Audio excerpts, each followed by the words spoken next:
In 1953, Dr. Friedrich Jungheinrich developed a new forklift, the Ameise.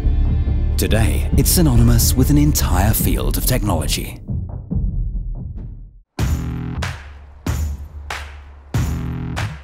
Klipphausen, near Dresden, in the Center for Refurbishing Used Forklifts.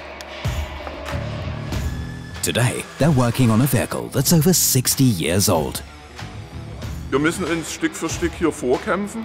We need to keep going, piece by piece. We could run into problems along the way, and we'll have to figure out how to proceed. Maybe we won't find any solution. That's why things are a bit tense at the moment. And sometimes it's a simple case of bad luck. Oh nee! Also, wir müssen jetzt.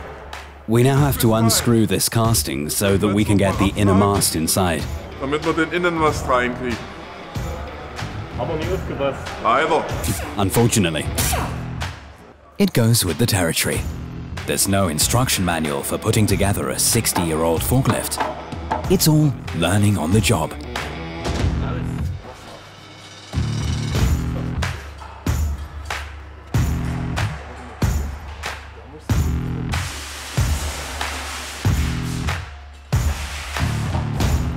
Die haben wir jetzt bereinigt, die Situation. We solved the problem. We'd been looking at it wrong.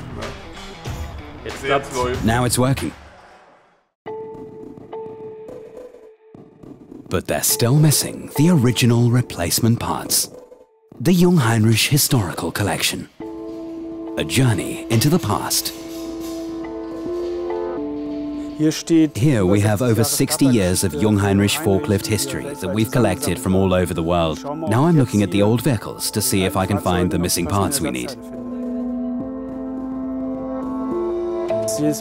It feels great to look at all these old vehicles. Prototypes, broken down old forklifts, and even some that are still in good condition. If I'm going to find a missing part, then it'll be here. Controls, levers, seats. A treasure trove of replacement parts from the Jungheinrich Vintage Collection. Spare parts don't come any older or more valuable than this. But the question is, will they fit? To be continued.